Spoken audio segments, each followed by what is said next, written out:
তো সকলকে আরেকবার স্বাগতম আমাদের ইউটিউব চ্যানেল পি কোচিং সেন্টারে। তো সকল অনেকে জিজ্ঞাসা করছিল যে বিপিএসসি টিআরই ফোরের যে নোটিফিকেশান, সেই নোটিফিকেশান কি কবে বার হতে পারে, বা তার যে এক্সাম, সেই এক্সামে বা কবে হতে পারে। এবং কারো কারো মনের মধ্যে একটা সংশয় তৈরি হয়েছিল যে যেহেতু বিপিএসসি টিআরই থ্রির যে রিক্রুটমেন্ট প্রসেস সেটা এখনও পর্যন্ত কমপ্লিট হয় না, এবং এই বছরেই বা 2026-এ হয়তো বিহারের যে বিধানসভা ভোট, সেই বিধানসভা ভোট কিন্তু আছে।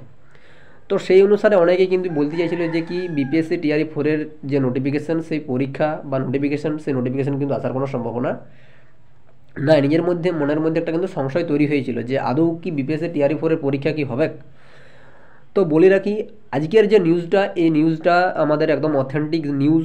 এটা আমি দুদিন আগেই পেয়েছিলাম, কিন্তু আমরা কিছু সমস্যার জন্য হয়তো ভিডিওটা বানাতে পারিনি। তো আজকের যে বিষয়টা, এটা হচ্ছে বিপিএসসি টিআরই ফোরের যে নোটিফিকেশান, সেই নোটিফিকেশান কি আদৌ প্রকাশিত হবে নাকি হবে না, একটা বিষয় গেল। এইটা আমাদের যে ইউটিউব চ্যানেল আছে পি কোচিং সেন্টার, আমি আগেই বলেছি বা এখনও বলছি যে যে কোনো টিচার রিক্রুটমেন্ট সম্পর্কিত যে কোনো তথ্য সবার আগে সবার প্রথম দেওয়ার চেষ্টা করি, এবং সেটা হচ্ছে সঠিক তথ্যই কিন্তু দেওয়ার চেষ্টা করি, বা কোনো ভুল ভ্রান্তি কিন্তু তথ্য আমি দেওয়ার চেষ্টা করি না। তো আজকের যে নোটিশটা, সেটা কিন্তু একদম অফিসিয়ালি নোটিশ। এই নোটিশে কি সম্পূর্ণ বিষয়টা বলা আছে যে বিপিএসসি টিআরই ফোর সম্পর্কে, সেই সম্পর্কে বলবো যে বিপিএসসি টিআরই ফোরের যে পরীক্ষা, সেই পরীক্ষা কি আদৌ হবে কি হবে না, ঠিক আছে। তো তার প্রমাণ সহ আমি এই ভিডিওর মাধ্যমে বলবো, এবং তার যে পরীক্ষা, সেই পরীক্ষা কবে হতে পারে তার একটা অনুমান বা ধারণা কিন্তু আমি দেওয়ার চেষ্টা করব, ঠিক আছে।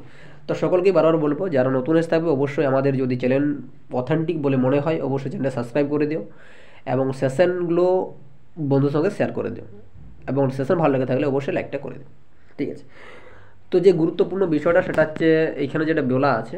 তো প্রথমে যে মূল বিষয়টা, যেখানে কী বলা আছে, বিষয় কী বলা আছে, যে वित्तीय वर्ष 2025 या 2026 में शिक्षा विभाग में की गई गुणात्मक सुधार हेतु विभिन्न क्षेत्रों की से प्राप्त शिक्षायतों के निपटारे हेतु विभाग में अधिष्ठापित, যাই হোক এখানে বলা আছে যে কর্মীয় 2025 में मानदेय भुगतान हेतु कुल 17,50,965 रुपये मात्र की स्वीकृति एवं विभुक्ति की स्वीकृति के संबंध में আছে, যেহেতু শিক্ষা বিভাগ সম্পর্কে এত টাকা বেশি ইনভেস্ট করা হয়েছে, এই ব্যাপারটা কিন্তু এখানে বলা আছে। তো এখানে যে বিষয়টা, সেটা গুরুত্বপূর্ণ বিষয়, যেটা হচ্ছে কিন্তু বিপিএসসি টিআরই ফোরের যে নোটিফিকেশান, সেই পরীক্ষা কি আদৌ হবে। তো সেটা বলে রাখি যে হ্যাঁ, বিপিএসসি টিআরই ফোর, এই বিপিএসসি টিআরই থ্রি কমপ্লিট হওয়ার পরে তার যে প্রক্রিয়া, তার যে প্রসেস, সম্পূর্ণ প্রসেস প্রক্রিয়া কিন্তু চালু হবে। এই নোটিশে কিন্তু যেটা বলা আছে, এইখানে যদি আমরা ভালো করে লক্ষ্য করি যে उपरोक्त विषय के संबंध निर्देशानुसार कहना है कि शिक्षा विभाग अंतर्गत शैक्षणिक संस्थानों से संबंधित केंद्रीकृत रूप में शिकायतों की निराकरण एवं लगातार अनुश्रवण की व्यवस्था बनाए रखने हेतु मुख्यालय में कमांड एंड कंट्रोल सेंटर का अधिष्ठापन किया गया है। तो এখানে হচ্ছে সাথী বিপিএসসি के प्रथम एवं द्वितीय चरण द्वारा लगभग 2,60,000 শিক্ষক की নিযুক্তি की गई है। তাহলে বিপিএসসি টিআরই ওয়ান এবং টিআরই টু এ প্রায় 2,60,000 মতো শিক্ষক কিন্তু নিযুক্তি করা হয়েছে। এইবারে এইখানে যে সবুজটা যে মার্ক করা আছে, এই জায়গাটা এখানে কি বলেছে একটু ভালো করে লক্ষ্য করো, যে টিআরই থ্রি এবং টিআরই ফোর, টিআরই থ্রি এবং টিআরই ফোর, আমরা জানি যে টিআরই থ্রির যে সিলেকশন প্রক্রিয়া বা নিযুক্তি প্রক্রিয়া, সেটা কিন্তু অলরেডি কমপ্লিট হওয়ার মুখে। তো তাদের যে স্কুলে যে জয়েন করার কথা বলা হয়েছে 15 মে থেকে 25 মের মধ্যে কিন্তু জয়েন করতে কিন্তু বলা হয়েছে, ঠিক আছে। তো এই 25 তারিখ বা এই মে মাসের মধ্যে সম্পূর্ণ প্রক্রিয়া আশা করা যায় শেষ হয়ে যাবে বিপিএসসি টিআরই থ্রির। তো তারপরে যেটা বলা হয়েছে যে টিআরই ফোর দ্বারা ভি ইসমে শিক্ষক কি নিযুক্তি কি জানি হ্যাঁ।